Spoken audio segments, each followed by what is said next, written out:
안녕하세요. 가치남입니다. 3월 15일 월요일 국내 시장이 마감되었습니다.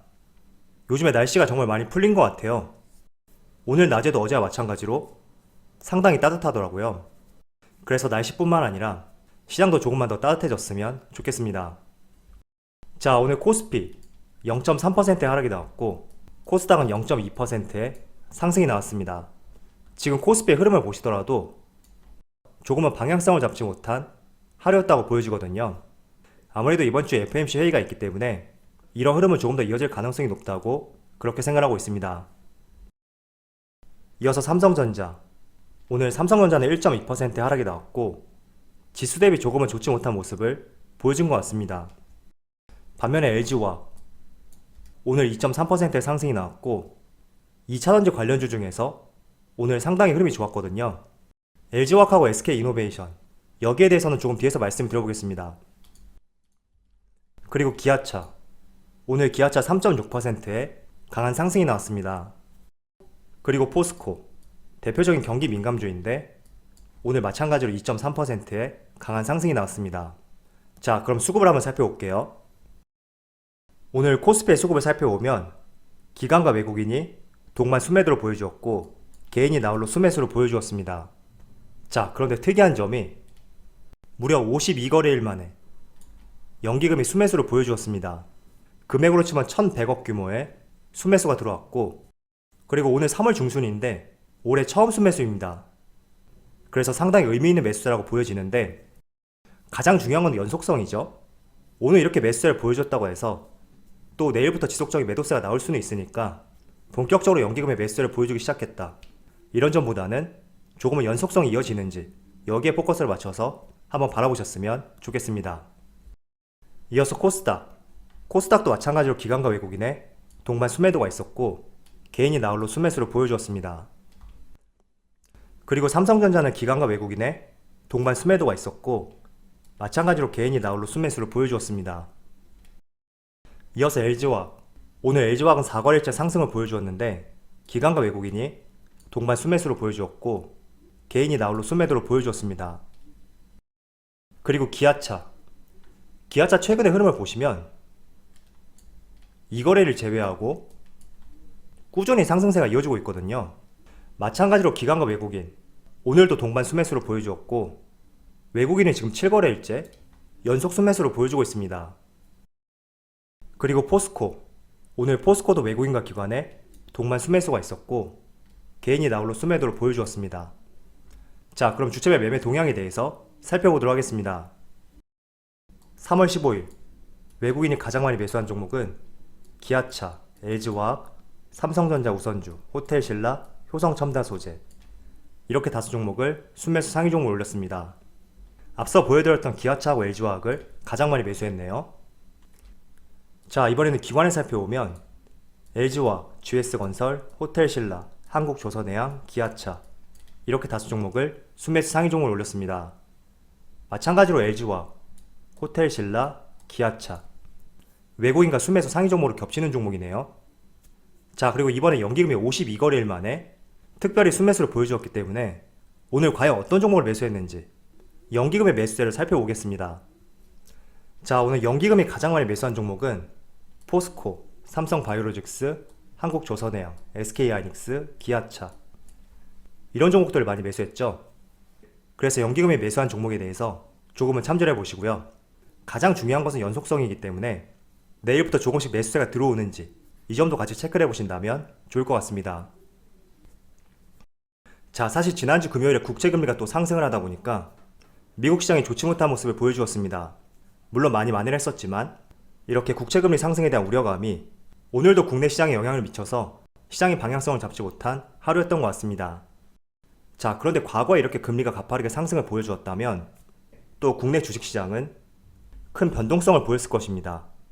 그런데 오늘 대체적으로 갈팡질팡하는 모습이 나오고 있지만 저는 그래도 시장의 국채금리 상승에 대한 조금은 내성이 생기지 않았나 이렇게 생각하고 있습니다. 자, 사실 이번 주 같은 경우에는 오늘처럼 갈팡질팡하는 모습이 조금은 이어질 가능성이 높습니다. 그 이유가 현지 시각으로 16일부터 17일까지 국내 시간으로 비유를 하자면 이번 주 수요일 목요일이 되겠죠. 미국의 FOMC 회의가 있고 여기에서 어떤 시장의 방향성을 결정지을 수 있는 그런 재료들이 나올 수가 있으니까 그 전까지는 아무래도 시장이 방향성을 잡지 못하는 이런 횡보 구간이 나올 수가 있습니다. 그래서 이번 주 수요일하고 목요일 FOMC에서 어떤 재료가 발표가 되는지 한번 여러분도 같이 지켜보시고요. 주목할 점이 있다면 지금 채권금리가 1.6% 이상으로 가파른 상승을 보여주었습니다. 그래서 이 10년물 국채금리에 대해서 조금은 진정시킬 수 있는 그런 재료라든지 또 인플레이션에 대한 우려감 이런 것들을 조금이라도 잠재울 수 있는 그런 재료가 또 나오게 된다면 시장은 다시 한번 긍정적인 쪽으로 방향을 잡을 수도 있다고 생각하고 있습니다. 자, 참고로 금리에 대해서 한번 말씀을 드려볼게요. 이 금리라는 것이 그 대상이 무엇이냐에 따라서 조금은 달리 바라볼 필요가 있거든요. 지금 연준에서 금리 인상은 없다 이렇게 말을 하고 있는 금리는 여기 나와 있는 기준금리를 말합니다. 근데 사실 기준금리 같은 경우에는 우리가 크게 적용을 받을 수가 없거든요. 왜냐하면 한국으로 비유하자면 국내에 있는 한국은행이 있죠. 이 한국은행이 우리은행, 신한은행, 하나은행 이렇게 시중은행에 자금을 빌려줄 때 적용하는 금리를 말합니다. 그래서 이 기준금리 같은 경우에는 우리가 적용을 받을 수 있는 것은 아니고 일반 시중은행이 한국은행으로부터 적용을 받을 수 있는 그런 금리를 말합니다. 그래서 지금 차트를 보시더라도 조금은 계단식의 모습이 나와 있죠. 자, 그런데 반면에 시장금리라고 있어요. 이 시장금리 같은 경우에는 예를 들어서 일반 은행이 개인들에게 어떤 자금을 빌려줄 때 적용하는 그런 금리를 말합니다. 그런데 이 시장금리는 기준금리와 다르게 고정적이지가 않거든요. 그래서 최근에 채권금리 상승에 따라서 이 시장금리도 같은 방향성을 보인다고 생각하면 될 것 같습니다. 자, 그런데 기준금리가 대체적으로 상승하게 되면 시장금리도 상승할 가능성이 상당히 높습니다. 반대로 기준금리가 하락을 하게 되면 시장금리도 하락할 가능성이 높거든요. 자, 그런데 지금은 채권금리도 상승하고 인플레이션에 대한 우려감이 있기 때문에 기준금리는 제로금리를 유지한다고 하더라도 시장금리는 조금씩 상승하는 모습을 보여주고 있습니다. 그래서 기준금리하고 시장금리 이런 차이점을 알고 계시면 좋을 것 같고요. 두 번째로 말씀드린 시장금리 같은 경우에는 10년물 채권금리하고 방향성이 조금 비슷하거든요. 그래서 채권금리가 상승한다는 것은 시장금리도 상승할 가능성이 높다 이렇게 이해를 하시면 좋을 것 같습니다. 그래서 미 연준하고 한국은행에서 기준금리를 거의 1년째 동결을 하고 있지만 시중은행의 금리 한마디로 시장금리죠. 이 시장금리는 기준금리와 다르게 조금은 방향성을 상승적으로 보여주고 있기 때문에 최근에 은행 관련주들이 조금은 좋은 모습을 보이고 있다고 볼 수가 있습니다. 그렇지만 시장금리의 가장 큰 방향성을 결정하는 것은 기준금리가 될 수가 있거든요. 그래서 항상 우리가 기준금리 방향성에 대해서 연준과 한국은행의 행동을 주목할 필요가 있습니다. 그래서 이번 주 주중에 있을 미국의 FOMCA 이 내용이 이번 주에 가장 중요한 핵심 내용이라고 보여지니까 같이 한번 여러분들도 챙겨오셨으면 좋겠습니다.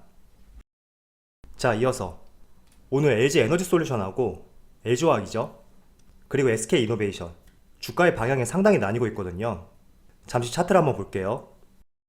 자, 지금 촬영 시점이 장 종료 약 2시간 전인데 LG화학은 지금 2.5%의 상승을 보여주고 있고 거의 전고점까지 주가가 많이 올라온 것을 확인할 수가 있습니다.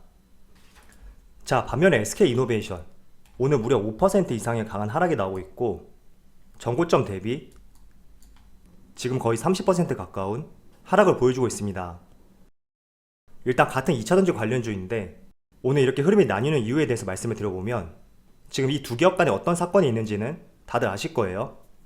그런데 SK이노베이션을 지금 믿고 있는 곳은 바이든 정부에서 수입 금지 조치에 대해서 거부권 행사와 그리고 조지아주 일자리 창출에 대한 기여 이런 것들이 있기 때문에 소송권에서 패소를 했다고 하더라도 미국 내 원활한 공장 가동에 대해서 조금은 기대를 해볼 수 있었던 그런 재료였습니다. 자, 그런데 LG에너지솔루션이 이 조지아주에 있는 SK이노베이션 공장 이 공장을 인수할 가능성에 대해서 내비쳤기 때문에 SK이노베이션 입장에서 봤을 때는 일자리 창출에 대한 기여 여기에 대한 힘이 사라지게 되는 거죠. 왜냐하면 이 공장이 돌아가지 않음으로써 수많은 일자리가 줄어들 수가 있었는데 LG에너지솔루션이 인수를 하게 된다면 그 일자리 창출에 대해서 역으로 LG에너지솔루션이 기여를 할 수가 있습니다.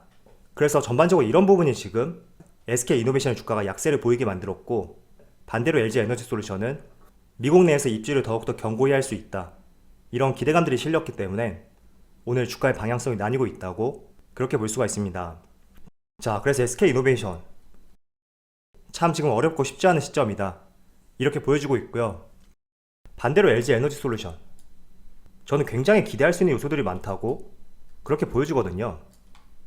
자, 실제로 결과가 어떻게 될지는 모르겠지만 이렇게 미국 내에서 입지를 더욱더 견고히 하게 된다면 LG에너지솔루션의 입지는 더욱더 커질 수가 있고, 최근에 쿠팡의 상장 이 사례를 많이 참조하면서 어쩌면 나스닥이 상장할 가능성도 더욱 높아질 수도 있다고 그렇게 생각하고 있습니다. 자, 왜냐하면 나스닥이 상장하게 된다면 이 쿠팡 사례를 보더라도 기업 가치는 국내보다 더욱 커질 수가 있고, 주주들 입장에서 볼 때도 미국 시장에는 LG에너지솔루션, 국내에는 LG와 이렇게 나뉘어 상장을 할 수가 있으니까 종목을 갈아탈 필요성에 대해서 조금은 줄어들 수가 있습니다. 그리고 나스닥에 상장함으로써 LG화학의 지분 가치도 크게 상승할 수가 있습니다. 물론 정말로 나스닥에 상장할지는 알 수는 없습니다. 그렇지만 조금 더 열린 마음으로 충분히 끌고 갈 수 있는 종목이라고 그렇게 생각하고 있습니다.